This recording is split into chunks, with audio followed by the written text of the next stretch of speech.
শেরপুর থেকে কেন আমার বাইকটা ঠিক করাবো? আসলে এই জায়গায় আপনার মনে হবে যে আপনি যে যাচ্ছেন অনেকটা পথ পাড়ি দিয়ে যাচ্ছেন, আর এটা হচ্ছে ধন্যবাদ শেরপুর পৌরসভা। আপনারা অবশ্য এই জায়গায় Everything I'll show ya. So now I'm ready, I'ma blow up. Hello আসসালামু আলাইকুম, আশা করি আপনারা সবাই ভালো আছেন। আমি ভালো আছি। আমি তানভীর মুসাফির, আমার ইউটিউব চ্যানেল আপনাদের সবাইকে আবার স্বাগত। তো আজকে যাচ্ছি হচ্ছে আপনার শেরপুরের উদ্দেশ্যে। শেরপুরে যাওয়া যাক, আপনাদেরকে সাথে নিয়েই ভাবলাম শেরপুরে যাচ্ছি, একটা ব্লগটা করাই যায়। আর যাচ্ছি হচ্ছে বাইকের একটু কাজ আছে। আমার বাবা আবার বাইকের হ্যাঁ কথা বলতেছি সেই কথায়, কিন্তু আগে আমি এই নালিতাবাড়ি, এখন আমি কোথায় আছি এবং কোন জায়গায় এটা সেটা বলে নিই। তো আমি এখন আছি নালিতাবাড়ি। এই জায়গাটা হচ্ছে আপনার এই বাজার আর কি। তো এখন আমি এদিক দিয়ে ওই আপনার নালিতাবাড়ি টেম্পু স্ট্যান্ড হয়ে, গাজীর খাবার টেম্পু স্ট্যান্ড হয়ে ওই দিক দিয়ে এক সোজা চলে যাবো আর কি শেরপুরের দিকে। তো যেটা বলতে চাইছিলাম আর কি গাইস, তো শেরপুর থেকে কেন আমার বাইকটা ঠিক করাবো? আসলে শেরপুর থেকে ঠিক করাবো এই কারণে যে আমার বাবা সেই পাকিস্তান আমল থেকে মেকানিকের কাজ করতো। তো সেই হিসেবে শেরপুরে সর্বফার্স্ট আমার মোটর মেকানিকে আমার বাবাই ছিল। তো তার অনেক শার্গিত আছে যারা এখন আপনার মনে করেন আমার বাবার কাছ থেকে কাজ শিখে এখন নিজেদের প্রতিষ্ঠান দাঁড়া করাইছে। তো তেমনই একজনের কাছে আমি যাব, যে আমার ক্লোজ আর কি। তো তার কাছে যাব, যে আমার বাইকের কাজগুলো করাবো। সে আমার এটুকু বিশ্বাস থাকে যে সে আমাকে ভালো কাজ করে দিবে এবং কি কম খরচে। তাই আমি তার কাছে যাব, যেহেতু সে আমার নিজের মানুষ। তাই আর আমি এখন ডিসিশন নিছি, আমি আপনারা দেখতে পাচ্ছেন আমি শোরুমে সার্ভিস দিছি। তো এখন থেকে আমি আর শোরুমে সার্ভিস দিব না, কারণ হচ্ছে শোরুমে যে আমি সার্ভিসগুলো দিই তখন শুধু সার্ভিস চার্জ যায়। তারপর তারা এমন কি কোনো সমস্যা হলে তারা নতুন ইউজ করে, তো অনেক টাকাই খরচ হয়ে যায়। আর প্রতি একটা কিলোমিটার হিসাব করে তার ভিতর যে চেক আপ দিতে হয়, আবার সার্ভিস চার্জ দিতে হয়, আবার প্রচুর খরচ হয়। তো আমি এই খরচটা বাঁচানোর জন্য চিন্তা করছি যে আমার বাইক যে এই 23,732 কিলো চলছে, এর ভিতরে আপনার মনে করেন যে এখন পর্যন্ত আমি শুধু brake pad, Mobil, air filter, Mobil filter এইগুলা ছাড়া বাইকে আর কোনো কাজ করাই নেই। যেহেতু আমি একটু স্টান্ট করি, আবার করি। তো গাইস, এটা হচ্ছে নালতাবাড়ি বাইপাস। তো যেহেতু আমি স্টান্ট করি, আবার একটু রাফ টাফ রাইড করি, তো সেহেতু আমি চিন্তা করলাম যে আপনার আর কি আমার সেই কারণে আমার আর কি একটু তাড়াতাড়ি হইতে পারে জিনিস পকেটটা চলে গেছে। তো সেই জিনিস পকেটটা কাজ করাবো। আর যদি কোনো কাজ থাকে টুকটাক, বা আপনার এই মনে করেন যে ক্লাস প্লেটটাও একটু আমার কাছে মনে হইতেছে যে কোনো সমস্যা হইতে পারে, তো সেটাও দেখাবো। তবে বাইক দৌড়ায় ভালো, আবার ইনিশিয়াল পিক আপও ভালো। তবুও আমি আমার বাইকে কোনো খুঁত রাখতে চাই না। আমার বাইক আপনারা দেখলে বুঝতে পারবেন যে আসলে আমার বাইকটা প্রায় 1 বছর হয়েই গেছে বলতে গেলে। কিন্তু আমার বাইক দেখে এখনও অনেক মানুষ আছে বিশ্বাস করতে চায় না যে আমার বাইকটা 1 বছর হয়ে গেছে, এমনকি আমি প্রায় 24,000 কিলো রান করে ফেলছি। তো গাইস চলেন যাওয়া যাক। আর আমি এখন যাচ্ছি হচ্ছে নাইলতাবাড়ি থেকে বাজিত কিলা রুট হয়ে। তো এদিক দিয়ে একটু শর্ট হয়, তো এদিক দিয়েই যাই। আর আজকের ওয়েদারটা গাইস কেমন লাগতেছে অবশ্যই জানাবেন। আর আপনারা যে আশেপাশে এই যে আবাদি দেখতে পাচ্ছেন, এইগুলায় বর্ষাকালে আরও পানি জমে, তো সেই বর্ষাকালে দূর দূরান্ত যত দূর চোখ যায় যত ফসলি জমি আছে সব ডুবে যায়। এতে সাধারণ মানুষের কষ্ট হয়, কিন্তু আসলে এটা প্রকৃতির নিয়ম। এই জায়গাগুলায় প্রতি বছরই বৃষ্টি বর্ষাকালে বন্যা হবেই। তো সেই সময়ের দৃশ্য আরও বেশি সুন্দর লাগে।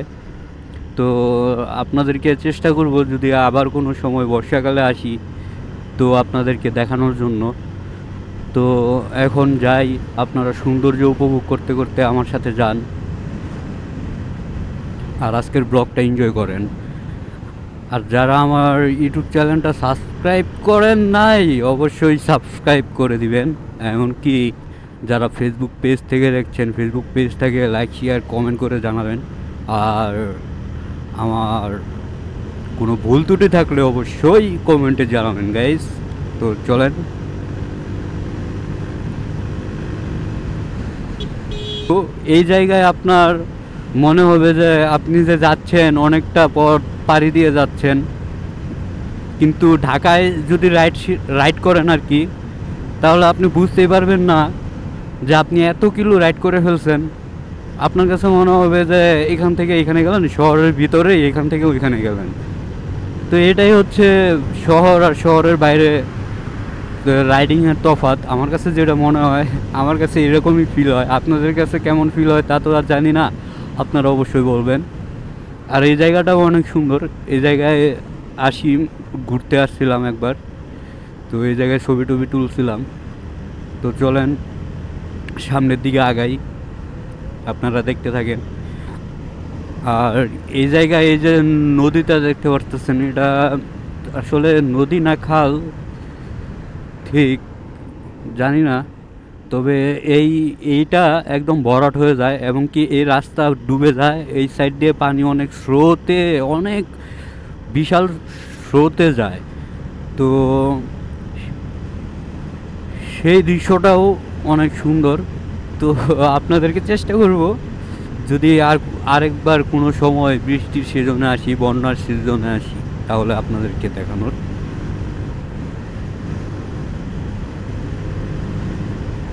আর এই রোডে গাইস যেহেতু গ্রাম অঞ্চল, তো এই রোডে আপনারা অনেক কিছুই দেখতে পারবেন। আর এটা তেমন হাইওয়ে রোডও না, এটা একটা বাইপাস রোড। আপনার শেরপুর টু নালতাবাড়ি কানেকশন হয়েছে। তো এই রোডে ধান শুকায়, এমনকি এমনভাবে শুকায় যে রাস্তা তারা ব্লক করে ফেলে। রাস্তায় অনেক কিছু গাছের ডাল দিয়ে ব্যারিকেড দিয়ে রাখে, কেউ যদি যায় তাহলে না দেখে অ্যাক্সিডেন্টও করতে পারে। এই যে দেখেন, দেখুন এখন আমরা আছি কই, এই বাজারটার নামটা কি আমি নিজেও ভুলে গেছি গাইস। এই বাজারটার নাম বালুঘাটা বাজার। তো সরি গাইস, এই বাজারটার নাম হচ্ছে বালুঘাটা বাজার। আর এখন আমি বালুঘাটা বাজার পার হচ্ছি।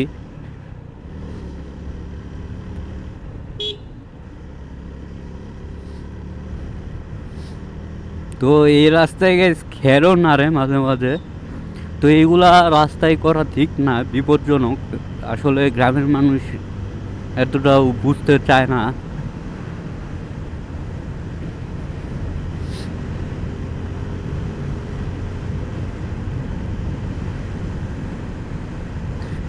তো ভাবছিলাম যে বের হয়ে পড়বো 10টার দিকেই, 10টার আগেই, কিন্তু আসলে রেডি হয়ে খেয়ে দিয়ে বের হইতে হইতে আপনার একটু লেট হয়ে গেছে। তো এখন যাই, দেখি কয়টা বাজে যাইতে যাইতে।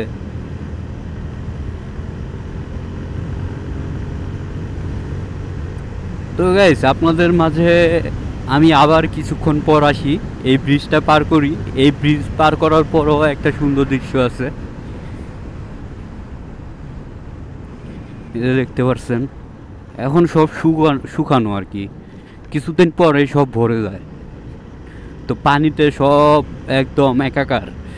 তো যাই হোক গাইস, এখন থাকেন, আপনাদের কাছে আবার আসছি শেরপুরের ঢুকে। তো গাইস এখন আমি যে রোডে আছি, এই রোডটা হচ্ছে বাজিতখিলা রোড, শেখাটি বাজার। তো আমি শেখাটি বাজার পার করে আসছি। এখন সোজা যদি আপনারা এই রোডে যদি সোজা যান, তাহলে আপনারা শেরপুর সদর হসপিটাল দেখতে পারবেন। ওই যে আপনার বিল্ডিংটা দেখতে পারতেছেন, শেরপুর সদর হসপিটালের বিল্ডিং সামনেই আছে, ওটাই মেবি এর তারপরেরটা। তো আমি বাম দিয়ে ঢুকে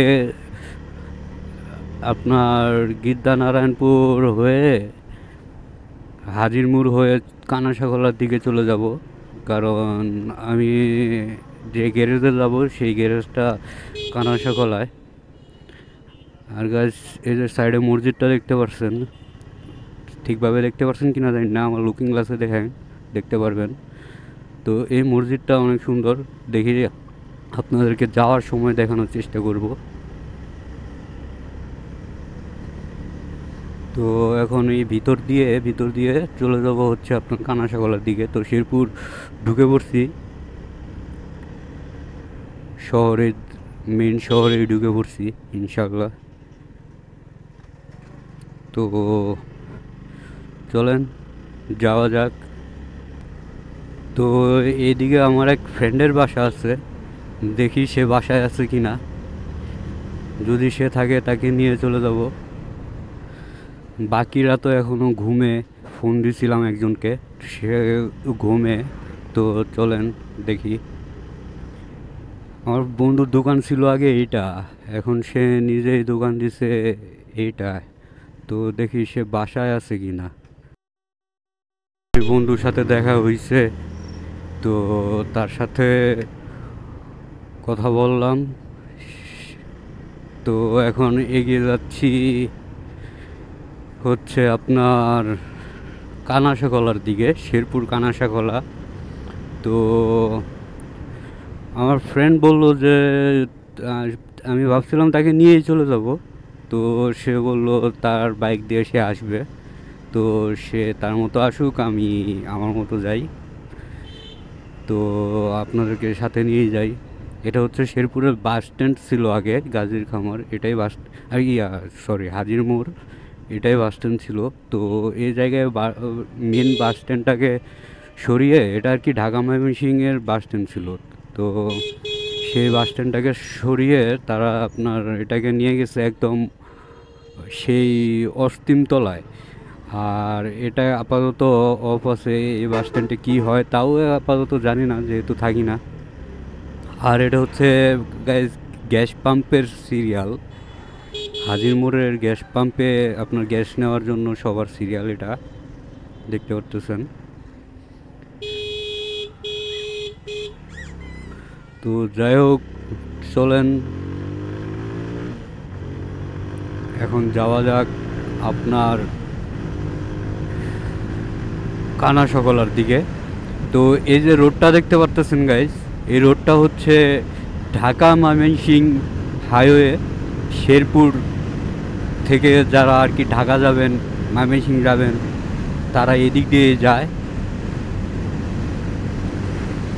আর এই জায়গায় একটা মসজিদের কাজ চলতেছে। তো আসলে অনেক বছর আমি এই শেরপুর শহরের বাইরে থাকি। তো শেরপুর শহরে আসলে অনেক পরিবর্তন দেখা যায়। আসলে যখন ছিলাম তখন এত পরিবর্তন ছিল না, এটাই স্বাভাবিক, সময়ের সাথে সব কিছুর পরিবর্তন হবেই। আর এটা হচ্ছে ধন্যবাদ শেরপুর পৌরসভা, আপনারা অবশ্য এই জায়গায় শেরপুরের অনেক ভাইরাল পার্সনের ভিডিও দেখছেন, আপনারা যদি দেখা থাকেন আর কি শেরপুরের ভাইরাল মানুষের ভিডিও, কয়েকদিন আগে নিউজও হয়েছে। তো আগে এই মোড়টা যে দেখতে পারতেছেন, এই মোড়টা এত বড় ছিল না। এখানে একটা ওয়ান ওয়ে মানে একদম ছোট লেন ছিল। যেহেতু এই জায়গায় বাস স্ট্যান্ড করা হয়েছে, তো মেন বাস স্ট্যান্ডটা ওইদিকে নেওয়া হয়েছে, তাই এই রোডটা বড় করে দিচ্ছে। আর এতে সুবিধাই হয়েছে, মেন শহরে জ্যামটা একটু কমছে। আর এখন আমি দেখতে দেখতে কানাসাখোলা মোড়ে চলে আসছি।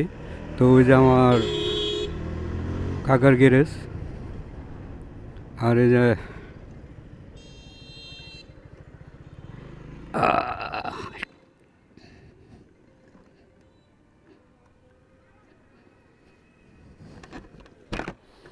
তো গাইস পরে আবার আসছি, থাকেন।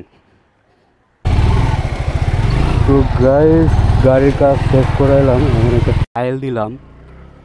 ট্রায়াল দিয়ে তো ভালোই লাগলো, আরেকটা ট্রায়াল দেওয়া যাক। ও সেই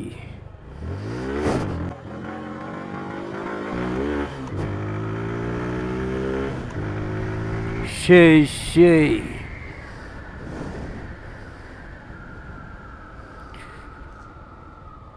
আর একটু টাইট দিয়ে দাও, ক্লাসটা আর একটু টাইট দিয়ে দাও।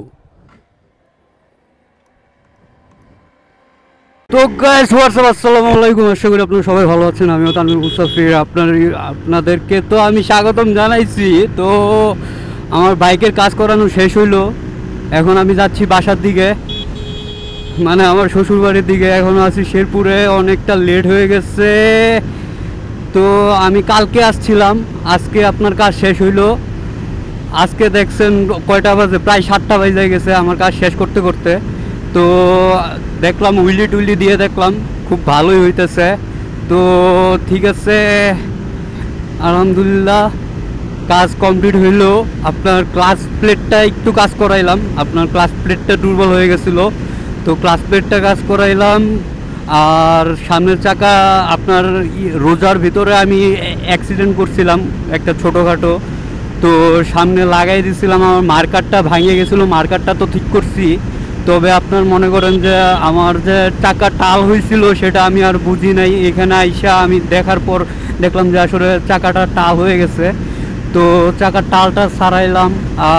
আর কি এই চাকার টাল সারাইতে যাই আমার যত লেট হইলো আর কি আপনার গাইস। তো চাকার টাল না সারাইলে আর এতটা লেট হইতো না।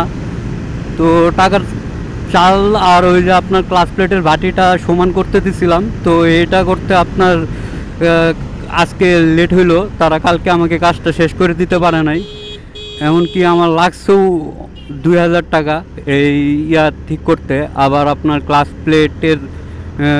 প্লেট কিনতে আর এয়ার ফিল্টার কিনতে চলে গেছে 2000। আর কি বলবো গাইস, আবার মোবিল পাল্টে এলাম, মোবিল ফিল্টার চেঞ্জ করলাম, এখানে চলে গেল 1000। মানে আমার 5000 এমনিতেই শেষ হয়ে গেছে গাইস। তো এখন তাড়াতাড়ি বাসায় যাচ্ছি, অনেকটা লেট হয়ে গেছে। তো এটা হচ্ছে শেরপুর হাজির মোড়।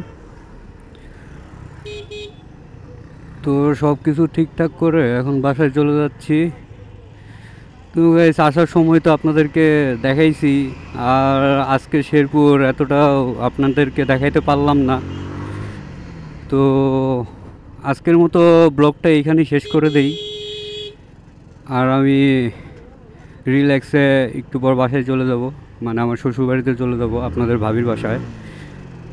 তো গাইস যদি ভালো লাগে থাকে অবশ্যই like share comment and subscribe my YouTube channel. And যারা আমার ফেসবুক পেজ থেকে দেখছেন অবশ্যই ফেসবুক পেজটাকে লাইক শেয়ার কমেন্ট করে জানিয়ে দেবেন গাইস।